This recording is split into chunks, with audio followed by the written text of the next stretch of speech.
మేము ఏది నమ్ముతామో అది బోధిస్తాం. పరిశుద్ధాత్మ నమ్ముతాం కాబట్టి బోధిస్తాం. నువ్వు నమ్మకపోతే ఎందుకు నమ్మట్లేదు అది బోధించు. స్వస్థత అనుభవించాము కాబట్టి స్వస్థత బోధిస్తాను. నీకు స్వస్థత నమ్మకపోతే ఎందుకు నమ్మవో అది బోధించు. ఒకరికి విరోధంగా ఒకడు మాట్లాడొద్దు అంటున్నాడు. అందరూ అన్ని నమ్మాలని ఏం రూల్ లేదు. కానీ నువ్వు నమ్మకపోతే ఆ వ్యక్తి యొక్క పేరు పెట్టి, ఆ మినిస్ట్రీ పేరు పెట్టి వాడికి విరోధంగా మాట్లాడడం ఏంటి? ఆ దేవుని నుంచి వచ్చేదా? యాకోబు రాసిన పత్రిక 4:11 సహోదరులారా, ఒకనికి విరోధముగా ఒకడు మాట్లాడకుడి.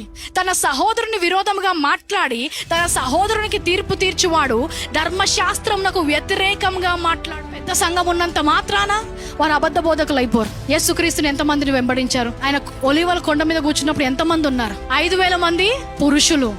స్త్రీలు అందరు కలిపి ఎంతమంది? ఒక 10,000 మినిమం. చిన్న సంఘమా పెద్ద సంఘమా? 2 కొరింథీయులు 11:14 సాతాను తానే వెలుగు